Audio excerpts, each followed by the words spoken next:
శ్రీగురుభ్యో నమః. హరి ఓం.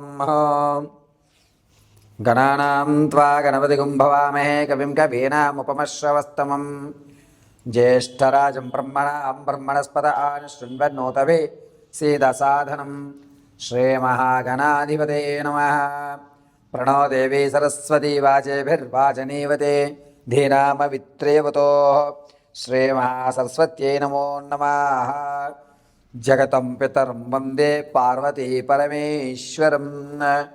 ఈశ్వర మహాదేవి మహారూపి మహాకాళీ మహాలక్ష్మీ మహాసరస్వతి అనుగ్రహ సిద్ధ్యర్థే.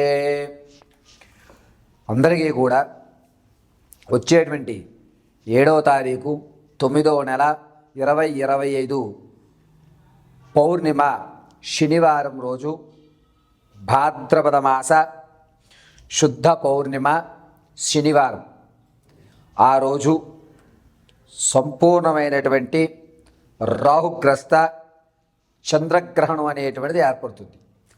ఈ రాహుగ్రస్త చంద్రగ్రహణం ఏర్పడడం వల్ల అందులోనూ కర్కాటక రాశి వారికి, శతభిష నక్షత్రయుక్త కుంభరాశి వారికి, కర్కాటక రాశి వారికి ఈ యొక్క గ్రహణము అనేటువంటిది మిక్కిలి దోషంగా గోచరిస్తోంది. అంతేకాకుండా ఈ యొక్క వృశ్చిక రాశి వారు, కర్కాటక రాశి వారు, కుంభరాశి వారు, ఈ 3 రాసుల వారు కూడా చంద్రగ్రహణ ప్రభావం వల్ల వచ్చేటువంటి నెలలో కొన్ని వినూత్నమైనటువంటి మార్పులు చోటు చేసుకుంటున్నాయి. ఆ మార్పులు ఏ విధంగా జరుగుతాయి, ఈ గ్రహణ ప్రభావం వల్ల ద్వాదశ రాశుల వారికి ఏ విధమైనటువంటి ఫలితాలు ఉండబోతున్నాయి, ఏ విధమైన ప్రమాదాలు జరగబోతాయి అనేటువంటిది తెలుసుకుందాం.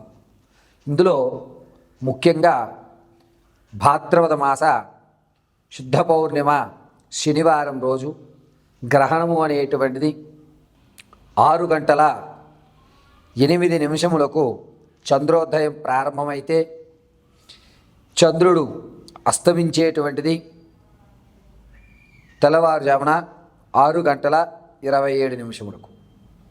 అయితే గ్రహణ సమయం 5:19 నుంచి గ్రహణ సమయం అనేటువంటిది ప్రారంభమైపోతుంది. గ్రహణము 9:36 నుంచి ప్రారంభం చేసుకుని, జాగ్రత్తగా వినండి, 9:36 నుంచి ప్రారంభం చేసుకుని ఆ యొక్క గ్రహణ మోక్షము అనేటువంటిది, అంటే విడిపోవడం అనేటువంటిది 1:25 గావిస్తుంది. ఈ యొక్క సమయంలో చంద్రగ్రహణం సంభవించడం వల్ల అనేకమైనటువంటి మార్పులు ప్లానెట్లో జరిగి మీ జీవితంలో కొన్ని రాసుల వారికి అద్భుతాలు, మరికొన్ని రాసుల వారికి అనర్థాలు, కొంతమందికి అవకాశాలు అందిపుచ్చుకోవడానికి కావలసినటువంటి సమారాలు, మరికొంతమందికి అనుష్ఠాన పనులకి దేవత యొక్క అనుగ్రహం, పరిపూర్ణమైనటువంటి దేవతానుగ్రహము కలిగేటువంటి గోచరములు జరుగుతున్నాయి. గ్రహణం సమయంలో సాయం వేళ 5 గంటల్లోగా భోజనం ఆచరించేయాలి. ఈ గ్రహణం శనివారం రోజు శుద్ధ పౌర్ణమిలో ఏర్పడుతోంది కావున గర్భిణీ స్త్రీలు ఏ విధమైన జాగ్రత్తలు తీసుకోవాలి, అందులోనూ ముఖ్యంగా కుంభ, కర్కాటక, మీన, వృశ్చిక ఈ 4 రాసుల వారు ఈ గ్రహణ ప్రభావం వల్ల ఏ విధమైన ఇబ్బందులు పడతారు అనేటువంటి విషయం, దాంతోపాటుగా ఆర్థికంగా స్థిరపడడానికి ఈ గ్రహణం మనకి ఏ విధంగా సహాయపడుతుందా అనేటువంటి విషయాలు పరమశివుడి యొక్క అనుగ్రహంతో యథాశక్తానుసారము కూడా ఈ గ్రహణంలో మీరు చేయవలసిన పనులు, చేయకూడని పనులు, ఏ పని చేస్తే కలిసి వస్తుంది, ఏ పని చేస్తే మీరు ఇబ్బందులు పడుతున్నారు అనేటువంటి విషయాన్ని మీకు కూలంకషంగా తెలియజేయడం జరుగుతుంది. మేషం ప్రారంభం చేసుకుని మీనరాశి వరకు కూడా జరిగేటువంటి అన్ని విషయాల్ని కూడా మీకు క్లుప్తంగా ఈ యొక్క వీడియో ద్వారా మీకు తెలియజేయడం జరుగుతుంది. తదుపరి వృశ్చిక రాశి వారు. వృశ్చిక రాశి వారికి ఈ గ్రహణం అనేటువంటి అధికమైన ప్రభావం చూపిస్తోంది. దీనివల్ల మీరు ఇంతకుముందు చేసినటువంటి తప్పిదానికి శిక్ష అనుభవించడం, 10 మందిలో కూడా నేను చేయలేదు అన్నా సరే, లేదు నువ్వే చేసావు అనేటువంటి నీలాబనింద పడ్డం, అంతేకాకుండా గౌరవం అనేది 10 మందిలో తగ్గిపోవడం, ఫంక్షన్లోను శుభకార్యక్రమాల్లోనూ మీరు పాల్గొనేటట్టుగా చాలా జాగ్రత్తగా అంటున్నట్టు ఉండండి. ఎందుకంటే మీ మీద నీలాబనింద జరిగి మీ బంధువర్గంలో మీ పేరు మొత్తాన్ని కూడా అసలు మిమ్మల్ని మీ మాటని కానీ మీ పేరుని కానీ ఉచ్చరించడానికి లేకుండా ఉండే విధంగా శత్రువులు దాడి చేయడానికి అవకాశం ఎక్కువ కనబడుతూ ఉంటుంది. వృశ్చిక రాశి వారికి ఈ గ్రహణ సమయం తదనంతరం నుంచి కూడా చంద్రుడు, శని, అదేవిధంగా బుధుడు, ఈ 3 స్థానాలు విరుద్ధమైన మార్పులు జరుగుతున్నాయి. దీనివల్ల శరీరంలో కొంచెం ట్రిపికల్గా జరిగేటువంటి సర్జరీ జరిగే అవకాశం ఎక్కువ లభిస్తూ ఉంటుంది. మరీ ముఖ్యంగా ఈ యొక్క హృదయ భాగం దగ్గర నుంచి పొట్ట వరకు కూడా కొన్ని ఇబ్బందులు కలిగి కాస్త అనారోగ్యం అనేది అధికమయ్యి ఏదో తెలియనటువంటి జరుగుతుంది, నా మీద ఎవరో చెడు ప్రయోగాలు చేస్తున్నారేమో అనేటువంటి భావనకు గురైపోతూ ఉంటారు. ఈ కేవలం కూడా గ్రహ సంచారంలో మార్పుల వల్ల మీకు జరిగేటువంటి ప్రమాదం ఇది. కాబట్టి చాలా జాగ్రత్తగా వృశ్చిక రాశి వారు ఉండండి.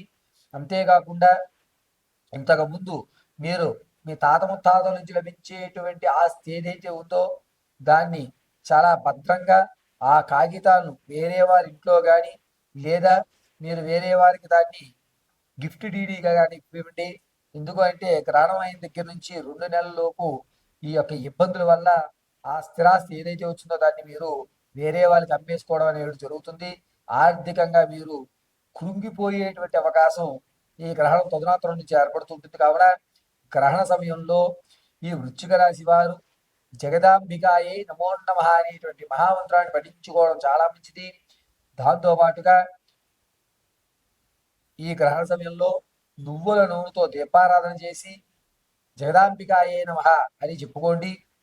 వృశ్చిక రాశి వారికి ఈ గ్రహణంలో ఉన్నటువంటి చంద్రుడు, అదేవిధంగా రాహువు, ఈ వీరి ఇద్దరు ఇబ్బందుల వల్ల మెడ దగ్గర నుంచి నరాలు కూడా కొంచెం ఇబ్బంది కలుగుతూ ఉంటాయి. కాబట్టి చాలా జాగ్రత్తగా ఉండాలి. ఇక గర్భిణీ స్త్రీలు ఎవరైతే ఉన్నారో వీరు కేవలం ద్రవ పదార్థాలు మాత్రం స్వీకరించండి. మధ్యాహ్నం 1 గంట నుంచే మీరు ఈ నియమం పాటించుకోండి.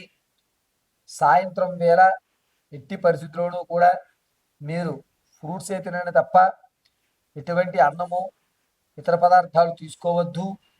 అందులోనూ జనించేటువంటి శిశువు పేగు మెల్లో వేసుకునే అవకాశం ఎక్కువ లభిస్తుంది. కావున గ్రహణ సమయంలో చాలా జాగ్రత్తగా ఉండండి గర్భిణీ స్త్రీలు. దీనివల్ల మీరు జనించేటువంటి శిశువు పరిపూర్ణ ఆరోగ్యంతో పుట్టాలి అనుకుంటే కనుక గ్రహణంలో ఖచ్చితంగా నియమం పాటించండి. వృశ్చిక రాశి వారు చాలా జాగ్రత్తగా ఉండవలసిందిగా తెలియజేయడం జరుగుతుంది.